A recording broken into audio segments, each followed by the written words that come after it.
13º grado, Escuela de Pastoral. Lección 14. La Iglesia, Madre y Maestra. ¿La división entre cristianos te duele? Un mensaje urgente de Juan Pablo II que todo creyente debe escuchar. Oración. Oh Dios Trinidad Santísima. Fuente inagotable de unidad, amor que tejes los corazones rotos en un solo himno de gracia. Mira con misericordia a tu pueblo disperso en las sombras de la discordia. Que el fulgor de tu espíritu ilumine nuestras mentes para contemplar, con temblor sagrado, el misterio de tu Iglesia. No edificio de manos humanas, sino cuerpo vivo nacido de la oración de Cristo. Para que todos sean uno, JN 17,21. Don inquebrantable sellado en la cruz y resucitado en el alba pascual. Padre de las misericordias. Tú que confiaste a Pedro frágil las llaves del reino. Y en su sucesor mantienes la llama de la comunión. Rompe las cadenas del orgullo que desgarran tu grey. Que el ministerio petrino, signo de tu fidelidad, no sea piedra de tropiezo, sino puente de reconciliación. Y que cada bautizado, lavado en la sangre del Cordero, descubra en el servicio humilde, como Cristo en el cenáculo, el único camino para tejer la paz que el mundo no puede dar. Hijo eterno, Verbo encarnado. Tú que revelas al hombre su dignidad sublime. Suscita en nosotros el valor de amar como tú amaste. En la familia que resiste el viento del individualismo. En la justicia que clama por los hambrientos y los marginados. En la ciencia que se arrodilla ante el misterio de la vida. Que la Gaudium et Spes sea para nosotros brújula y consuelo. Eco de tu voz que susurra. Yo soy el Alfa y la Omega, el principio y el fin, Ap 21,6. Espíritu Santo, fuego transformador. Derrama sobre tu Iglesia el óleo de la unidad visible. No como proyecto de hombres, sino como don de tu soplo. Que el laico y el obispo, el pobre y el poderoso, alimentados por el mismo pan, sean testigos de que todo es posible para Dios. MC 10,27. Convierte nuestros corazones de piedra en carne viva, capaz de perdonar heridas antiguas y caminar juntos hacia la Jerusalén celestial, donde no habrá lágrimas ni divisiones. A ti, Santísima Trinidad, elevamos esta oración con manos purificadas y labios sellados por el asombro. Gracias por el don de pertenecer a tu casa. Por los santos que nos precedieron en la fe. Y por Juan Pablo, voz profética en el desierto de nuestro tiempo. Que su clamor por la unidad no sea letra muerta, sino semilla que germina en campos áridos. Hasta que, finalmente, toda rodilla se doble. Y toda lengua confiese que Cristo es Señor. Para gloria de tu nombre eterno. Amén. Nos engendró a la vida divina y nos muestra el camino hacia él. La unidad vence las divisiones. Frente a las actuales divisiones de los cristianos, podríamos tener la tentación de considerar que no existe la unidad de la Iglesia de Cristo, o que sigue siendo solo un hermoso ideal hacia el que hay que tender, pero que únicamente se realizará en la escatología. Sin embargo, la fe nos dice que la unidad de la Iglesia no es solamente una esperanza del futuro, ya existe. Jesucristo no rezó en vano por ella. Con todo, la unidad no ha alcanzado aún su realización visible en los cristianos, sino que, como es sabido, ha sufrido a lo largo de los siglos diversas dificultades y pruebas.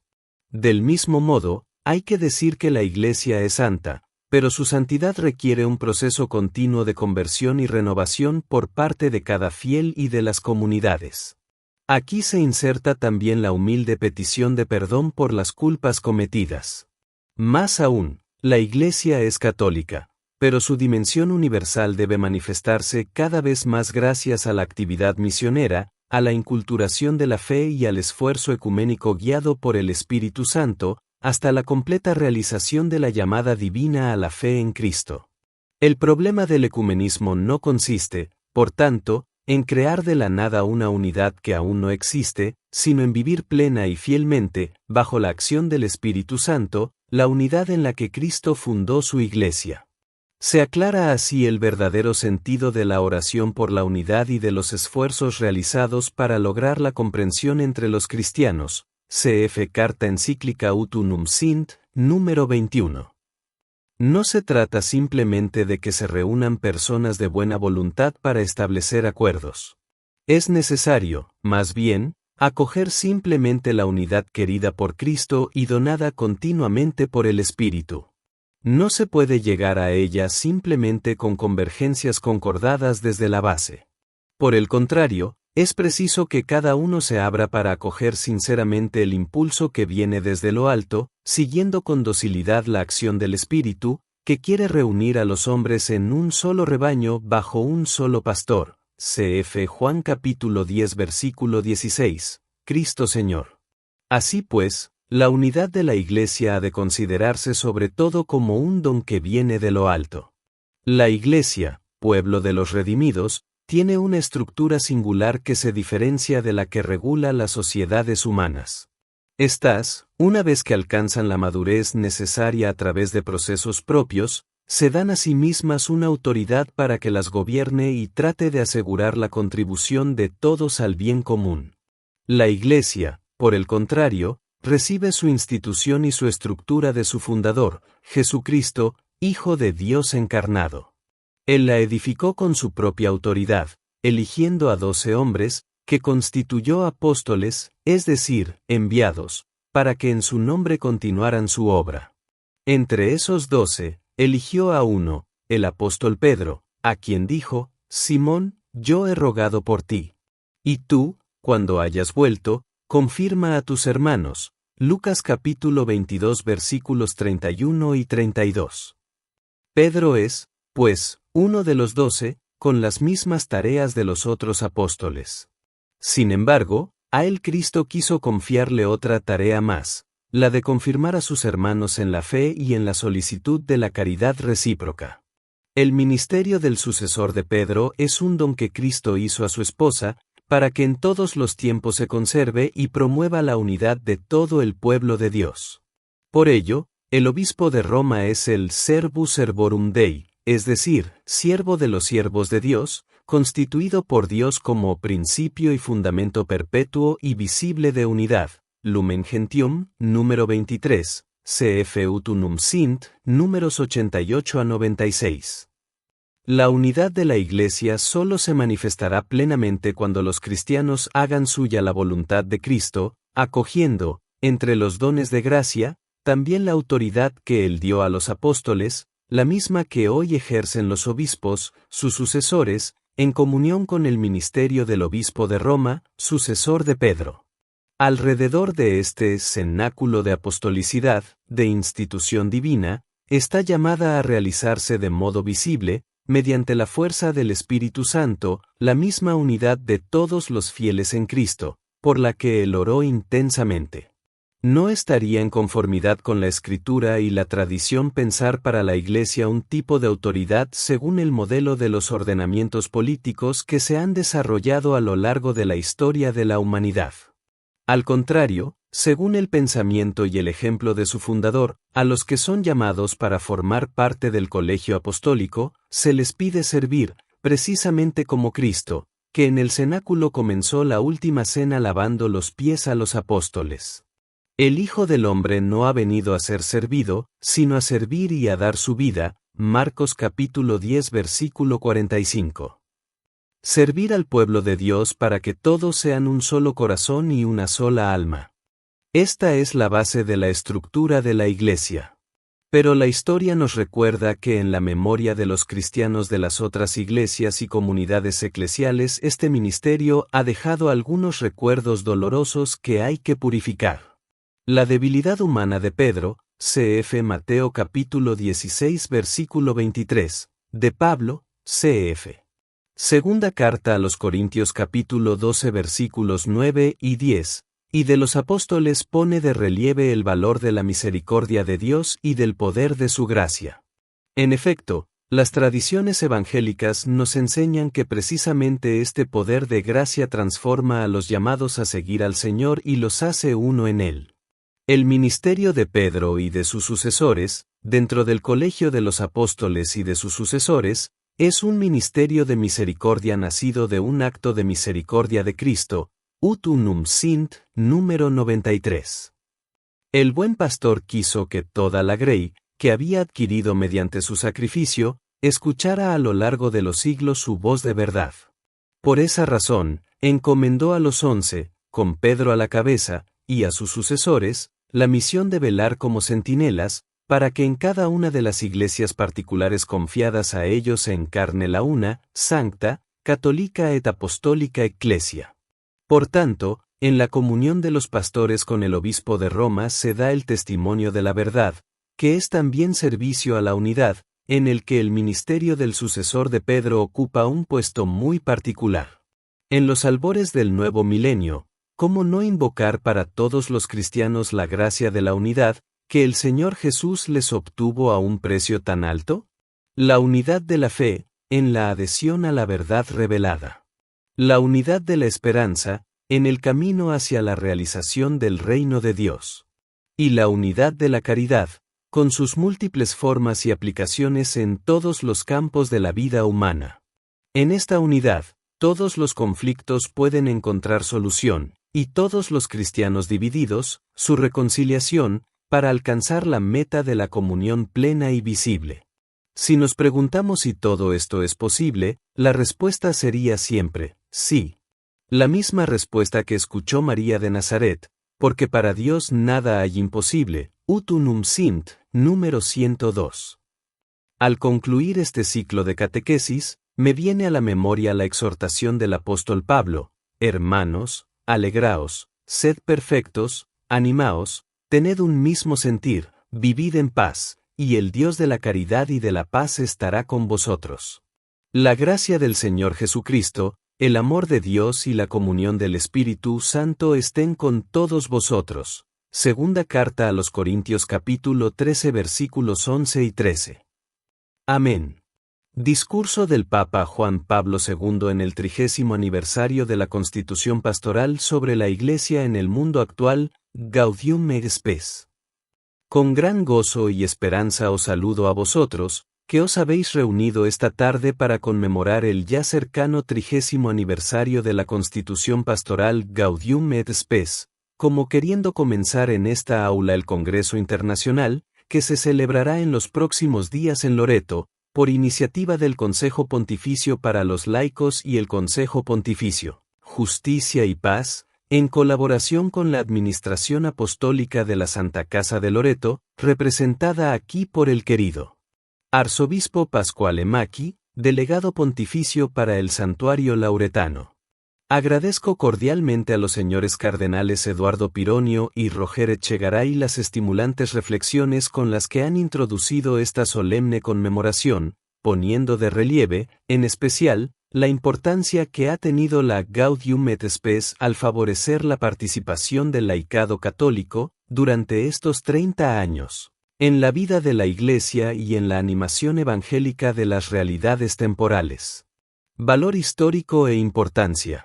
Por mi parte, deseo reflexionar ahora sobre algunos temas de la Gaudium et Spes, a fin de destacar su valor histórico y, al mismo tiempo, subrayar la importancia que este documento sigue teniendo para el futuro de la humanidad. En realidad, debo confesar que la Gaudium et Spes me es particularmente querida, no solo por la temática que desarrolla, sino también por la participación directa que tuve en su elaboración. En efecto, como joven obispo de Cracovia, fui miembro de la subcomisión encargada de estudiar los signos de los tiempos y, a partir de noviembre de 1964, me llamaron a formar parte de la subcomisión central, a la que se encomendó la redacción del texto. Precisamente el íntimo conocimiento de la génesis de la Gaudium et Spes me ha permitido apreciar a fondo su valor profético y asumir ampliamente sus contenidos en mi magisterio, ya desde mi primera encíclica, la Redemptor Hominis. En ella, recogiendo la herencia de la Constitución Conciliar, quise reafirmar que la naturaleza y el destino de la humanidad y del mundo no pueden desvelarse definitivamente sino a la luz de Cristo crucificado y resucitado. Anuncio de vida y esperanza. En definitiva, Ese es el gran mensaje que la Gaudium et Spes ha enviado a todos los hombres indistintamente, número 2, como anuncio de vida y esperanza. Es el mensaje que, en cierto modo, pone a la Constitución Pastoral sobre la Iglesia en el mundo actual, el último de los documentos promulgados por el Concilio Vaticano II y el más extenso de todos, en la cima del itinerario conciliar. Con este documento, los obispos del mundo entero, congregados en torno al sucesor de Pedro, quisieron manifestar la solidaridad amorosa de la Iglesia hacia todos los hombres y mujeres de este siglo, marcado por dos grandes conflictos y caracterizado por una profunda crisis de los valores espirituales y morales heredados de la tradición. En la bimilenaria historia de la Iglesia no había sucedido jamás que un concilio ecuménico manifestara, con tanta participación, su preocupación pastoral por las realidades temporales de la humanidad. Precisamente de aquí nace el interés particular que esta Constitución ha suscitado desde que apareció. Por otra parte, lejos de limitarse a consideraciones históricas y sociológicas, los padres conciliares afrontaron ampliamente, desde una perspectiva teológica, los interrogantes fundamentales que el corazón humano se plantea desde siempre: ¿qué es el hombre? ¿Cuál es el sentido del dolor, del mal, de la muerte, que, a pesar de tantos progresos, continúan subsistiendo? Número 10. Así, sondeando el misterio del hombre a la luz de la palabra de Dios, comprometieron también, con fuerza, a la comunidad cristiana a dar una contribución específica para humanizar más a toda la familia de los hombres, cf. número 40. Sabiduría del documento. Hoy releemos esas páginas en un escenario mundial muy transformado. ¿Cuántos cambios, políticos, sociales y culturales, se han llevado a cabo desde aquel 7 de diciembre de 1965? Ha terminado la Guerra Fría y la ciencia y la técnica han progresado de modo inaudito, de los vuelos espaciales al alunizaje, de los trasplantes cardíacos a la ingeniería genética, de la cibernética a la robótica, de las telecomunicaciones a las más avanzadas tecnologías telemáticas. A los factores de cambio relacionados con la urbanización y la industrialización se ha añadido el enorme incremento de los medios de comunicación social, que influyen cada vez más en la vida diaria de los hombres en todos los rincones de la Tierra. Frente a tantos elementos de novedad con respecto a la situación de los años 60, podríamos preguntarnos cuánto queda de la perspectiva histórica adoptada por la Gaudium et Spes. En realidad, si vamos al núcleo de los problemas, sigue conservando su importancia e, incluso, tiene mayor actualidad el interrogante fundamental que entonces se planteaba la Constitución. ¿Los cambios que se han producido en la edad contemporánea son todos útiles al verdadero bien de la humanidad? Cf. número 6. En particular, ¿puede haber un orden temporal más perfecto sin que avance paralelamente el desarrollo espiritual? Número 4. Por tanto, ya en el umbral del tercer milenio, es legítimo volver a reflexionar en los análisis y las indicaciones que nos brinda la Gaudium et Spes, para verificar su valor y captar su sabiduría. Permíteme recordar algunos de los temas más significativos del documento. Búsqueda de sentido. Ante todo, la Gaudium et Spes ha destacado la perenne búsqueda humana del sentido, nuestro origen, la finalidad de la vida, la presencia del pecado y del sufrimiento, el carácter inevitable de la muerte, el misterio de la existencia más allá de esta meta, son todos interrogantes que no pueden evitarse, cf. en números 4, 10, 21 y 41. En todo tiempo y lugar, estos interrogantes se plantean al corazón humano y lo impulsan a buscar una respuesta plena y definitiva. La Gaudium et Spes subraya con fuerza que esta respuesta se encuentra solo en Jesucristo, que es la clave, el centro y el fin de toda la historia humana. Número 10. Además del problema del sentido, está también la atención que el documento conciliar dedica al desafío del ateísmo contemporáneo, cf. números 19 a 21. El concilio lo afronta con su típico estilo dialógico, tratando de distinguir las diversas expresiones de este complejo fenómeno, sobre todo, esforzándose por descubrir sus causas.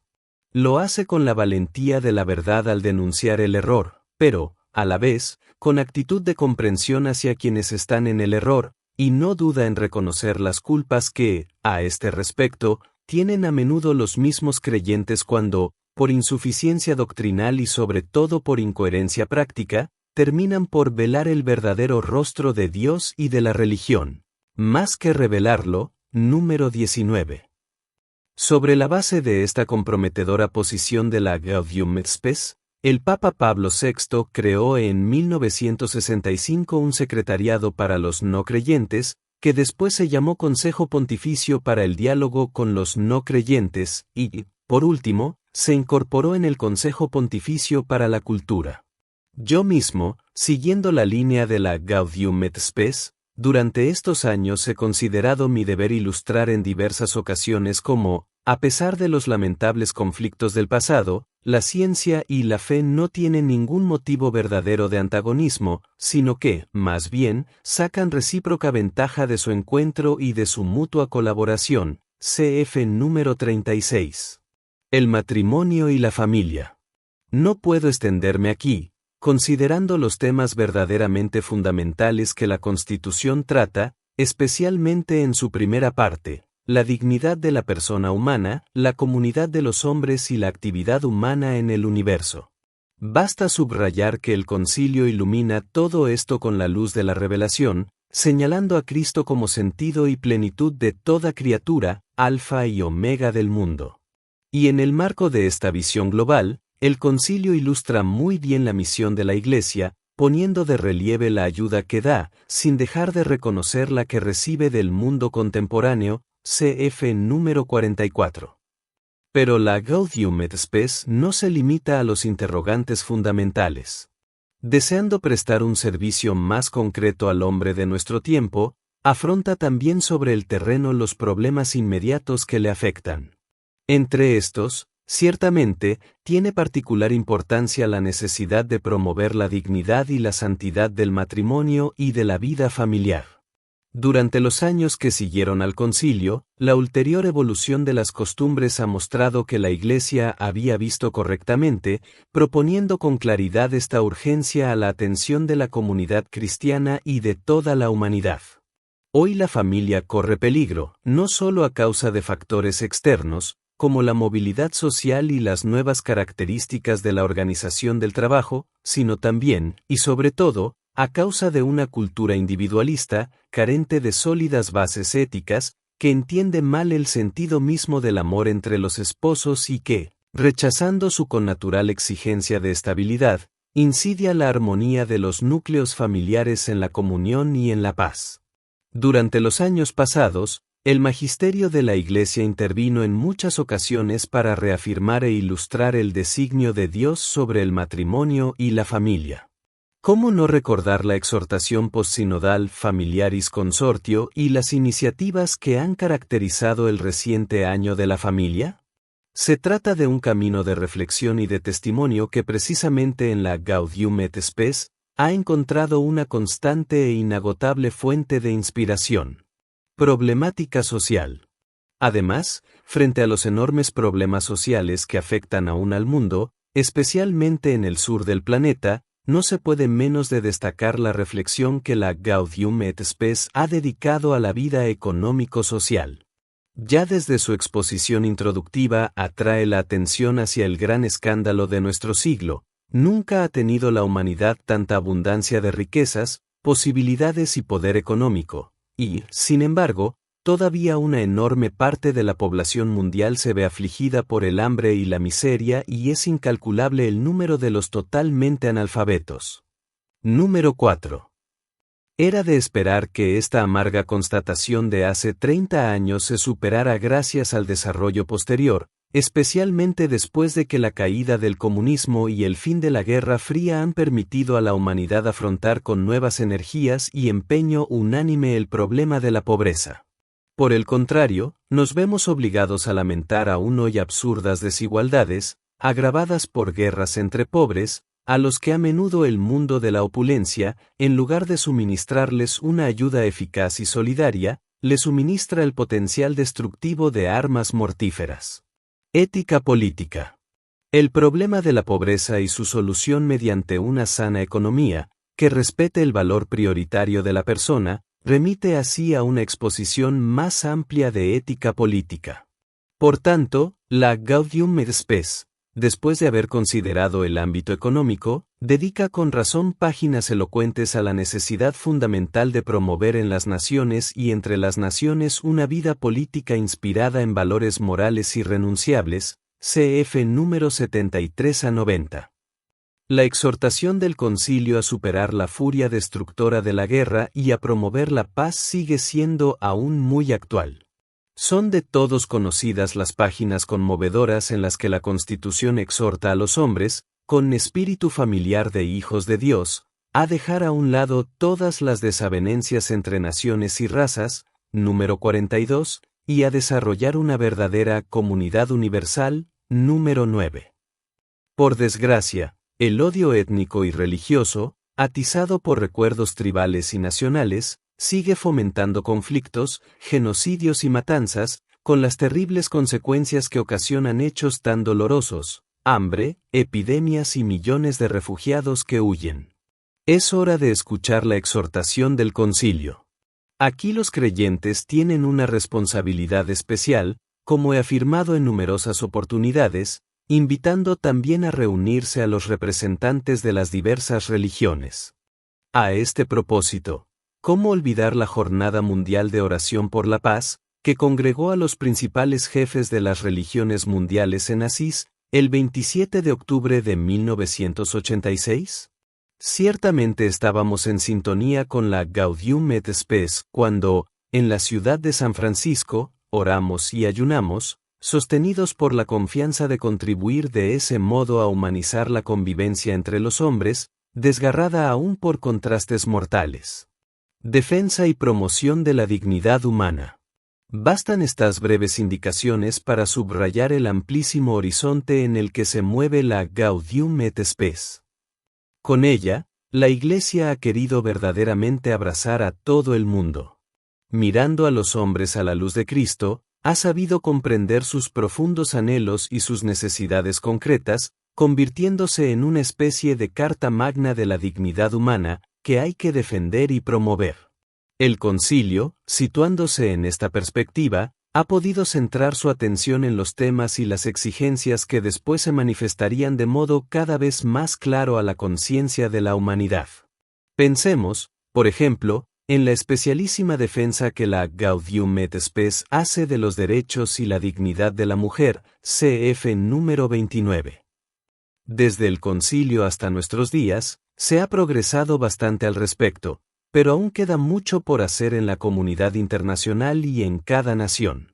Como he puesto de relieve en numerosas intervenciones, especialmente en la Carta Apostólica Mulieris Dignitatem, es decir, la dignidad de la mujer, y en la Carta a las Mujeres, la Iglesia se siente profundamente comprometida a seguir con fidelidad las orientaciones del concilio, trabajando en favor del verdadero bienestar de las mujeres de todo el mundo.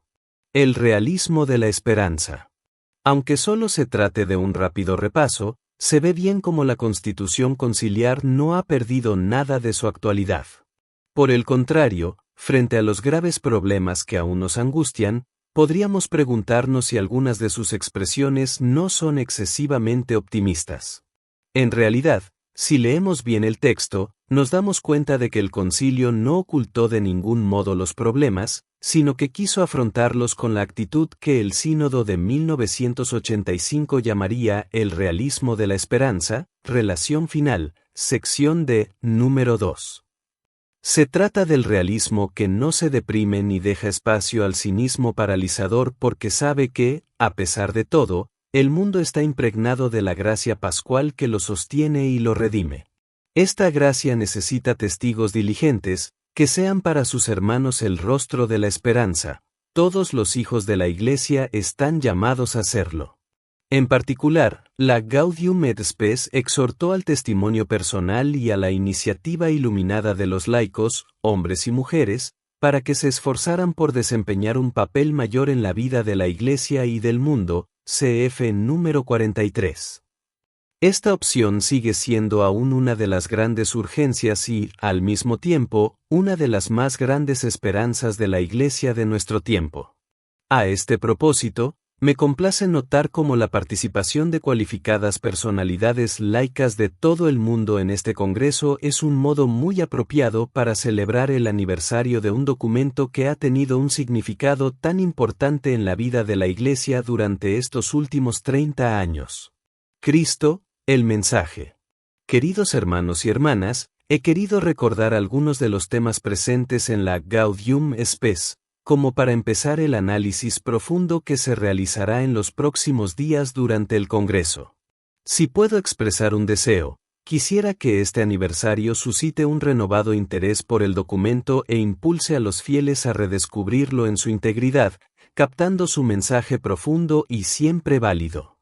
En efecto, quienes lean este documento con espíritu atento y sereno no pueden menos que concluir que su mensaje último es Cristo mismo, Redentor del hombre, a quien el concilio presenta como el fin de la historia humana, el punto en el que convergen los deseos de la historia y de la civilización, centro del género humano, gozo de todos los corazones y plenitud de sus aspiraciones, número 45. Jesucristo está siempre presente como luz del mundo que ilumina el misterio del hombre, no solo para los cristianos, sino también para la entera familia humana, revela al hombre a sí mismo, llama a todos a un idéntico destino, mediante el Espíritu Santo, ofrece a todos la posibilidad de que se asocien a su victoria definitiva sobre la muerte, número 22. La esperanza de un mundo cada vez más humano, que la Gaudium et Spes expresa, no podrá hacerse realidad sin Cristo, sin acoger su gracia, que actúa invisiblemente en el corazón de todo hombre de buena voluntad, cf. número 22. Esta convicción guía y sostiene el camino de la Iglesia, particularmente en nuestros días, marcados y por sombras e incertidumbres, pero también por un difundido despertar de la fe y por el deseo de construir un mundo más fraterno y solidario. La Virgen María, en cuyo santuario se celebrará el congreso dedicado a profundizar los temas de la Gaudium et Spes, confirme los esfuerzos de cuantos, en sintonía con su mensaje, se esfuerzan por testimoniar en el mundo el Evangelio del amor y de la paz. 13º grado, Escuela de Pastoral, Lección 14, fin.